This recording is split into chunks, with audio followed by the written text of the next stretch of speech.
Вы смотрите новости на телеканале «Якутия-24». В студии Валерия Наумова. Здравствуйте. Вначале коротко о главных темах этого утра. Более 1 триллиона рублей на почти 300 проектов. Работы по повышению привлекательности Арктики продолжаются. У природы нет плохой погоды. Ежегодно в Нерюнгри борются с проблемами гололеда. Расскажем, как это протекает в этом году. В Мирном зонирует городской парк. Каким образом на наполнение парка могут повлиять жители алмазной столицы?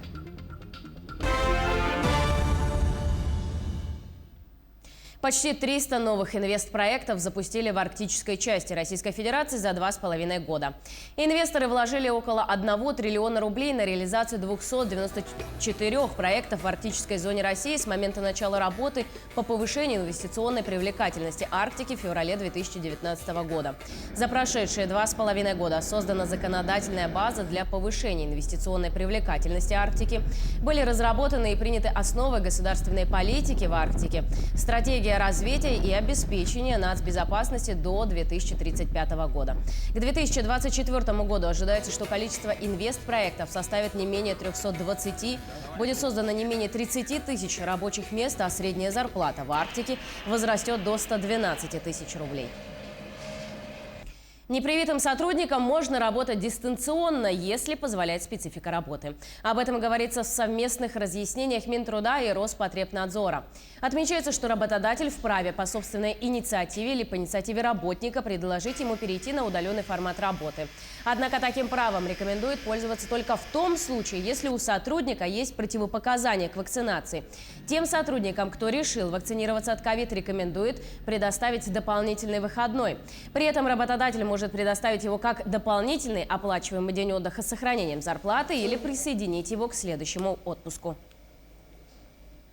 Между тем, более половины россиян выразили готовность в той или иной степени отказаться от выходных ради повышения зарплаты.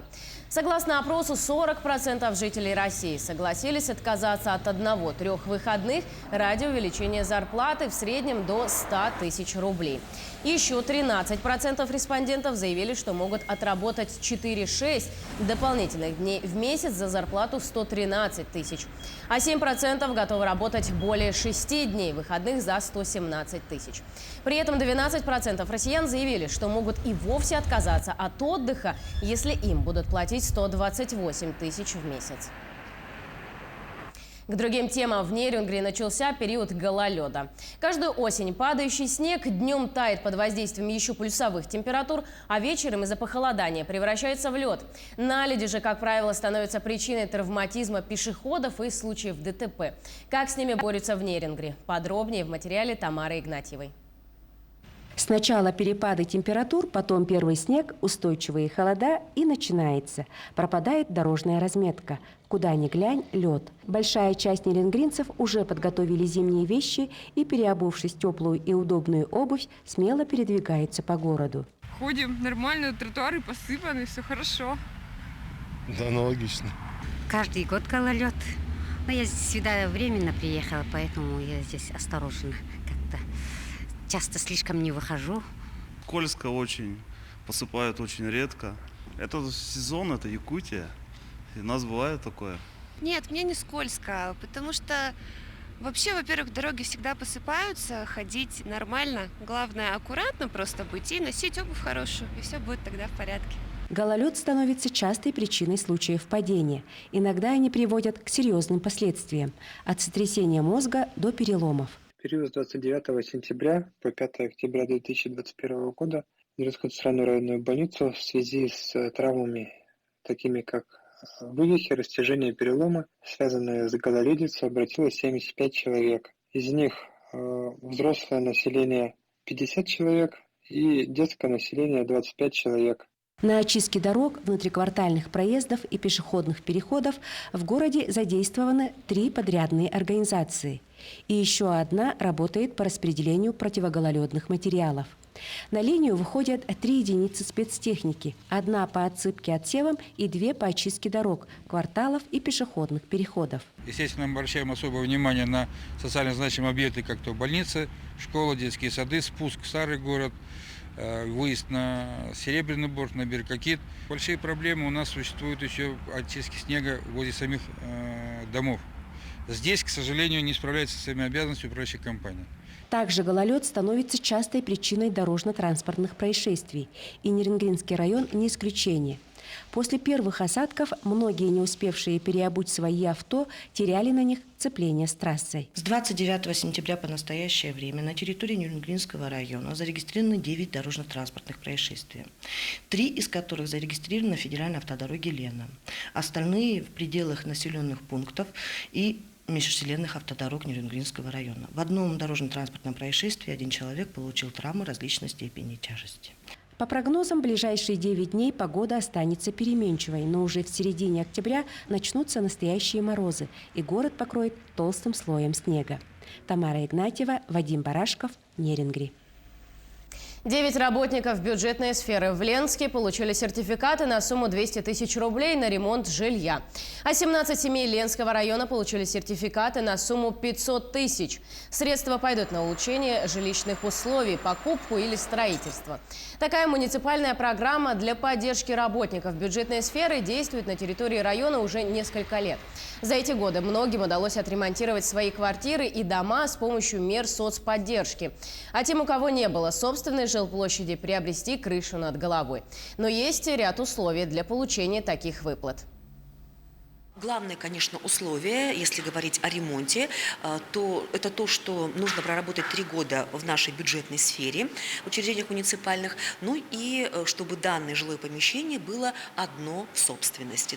Что касается приобретения жилья либо строительства, то здесь самое главное – это быть на учете как нуждающимся в получении в улучшении жилищных условий. И ты должен быть работником бюджетной сферы. Первое, ты должен проработать не менее 3 лет в бюджетной сфере. И, конечно, самое главное и очень важное – это то, что ты должен быть признан нуждающимся в улучшении жилищных условий. Повторю еще раз, что данную справку о нуждаемости могут выдать органы местного самоуправления по месту проживания гражданина. Стартовал отборочный этап 7-го национального чемпионата по профессиональному мастерству среди лиц с инвалидностью и ограниченными возможностями здоровья «Обилимпикс 2021». Из Якутии за право участвовать в чемпионате поборются 26 участников по 23 компетенциям в 3 категориях. Это школьники, студенты и специалисты. При этом в связи со сложной эпидобстановкой было принято решение утвердить очно-дистанционный формат участия. Это значительно усложнило оценку работы, однако никак не повлияет на объективность экспертов, утверждает заведующий кафедрой автомобильный транспорт Якутского индустриально-педагогического колледжа, на базе которого прошли соревнования по компетенции ремонта и обслуживания автомобилей. 4-й республиканский форум «Активное долголетие» провели в Якутске. Социально ориентированный форум посвящен декаде Международного дня пожилых людей. Его реализуют по региональной программе республики «Вместе к активному долголетию 55+». Задача программы – это улучшить качество мероприятий по профилактике заболеваний с целью сохранения здоровья и достижения долголетия жителей региона. В планах создать для граждан старшего поколения все условия для занятия спортом и вовлечения их в культурную жизнь общества. Один из примеров подобных проектов – это общественная организация «Школа 3-го возраста». Наш форум «Активное долголетие Якутии-2021» – это межрегиональная коммуникационная площадка для обмена опытом лучших практик регионов России, реализующих социальные проекты для людей старшего возраста. А также это площадка дискуссий, мастер-классов, тренингов, лекций, которые объединяют в себе ключевые темы здорового образа жизни и активного долголетия.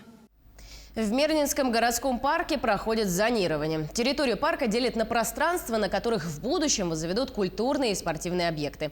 Архитекторы ищут новые варианты обустройства. Как на наполнение парка могут повлиять жители алмазной столицы, расскажет Карина Лопатина. Сейчас навесы как раз вот эти делают, трибуны там будут. площадки. Пока навесы, трибуны, площадки лишь набросаны на бумаге, но в будущем они дополнят самое популярное место отдыха в Мирном. За последние 13 лет он кардинально изменился, и городские власти продолжают преображать место.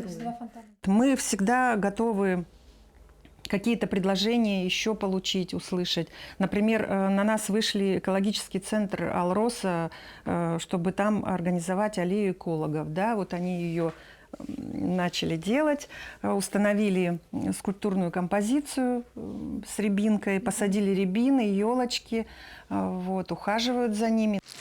Идеи, связанные с озеленением, предлагали некоторые горожане. Считают, в парке обязательно следует посадить вечно зеленые деревья и кустарники, а владельцам животных не хватает боксов, в которых они могли бы выбрасывать пакетики для выгула собак. И это еще не все. Меня, например, не очень устраивает то, что площадка не оборудована на самом деле по стандартам международным. Нет оборудования для уборки нормального, то есть бумажные пакеты, бумажные лопаточки. Вот. И само покрытие площадки. Бетон разрушился на дорожках. Песок с растениями, с семенами обычно посыпают такие площадки. Вот. Этого нет. Для взрослых, конечно, вот у нас в Новосибирске у пенсионеров сделаны очень хорошие тренажеры в парках. Сюда можно было бы добавить. Для детей, конечно, побольше бы развлекательных каких-то вот моментов таких, как аттракционы, потому что, скучновато. Мне кажется, Сергей, где стоял, это наши предки там ставили. Мы же должны знать, откуда мы родом. И наша культура, там все стоит на Сергее. И там даже на рисунке есть Сергей. Это тоже что-то значит. И поэтому, мне кажется, Сергей должен быть именно в культурном месте. Привести в порядку зону СРГ недалеко от монумента первооткрывателям алмазных месторождений хотят и городские власти. План развития парка утвержден. Согласно ему, место отдыха поделят на 9 зон. На них построят летний амфитеатр, ротонды, установят перголы. Для детей сделают веревочный парк и детскую железную дорогу. А возле парковки обустроят кафе. Пока в Мирнинской администрации занимаются поиском инвесторов. Постройка всех объектов в первую очередь зависит от финансирования. Предложения по обустройству от жителей принимают в мэрии. К слову, стройка в парке идет и сейчас. Рабочие занимаются возведением спортивной площадки. Напомним, на средства Алроса здесь появится место, где можно будет сыграть в стритбол, пляжный и обычный волейбол, а также позаниматься на тренажерах. Карина Лопатина, Кирилл Шолохов, Александр Еремин, телеканал «Алмазный край». На этом у меня все, но мы продолжаем следить за событиями.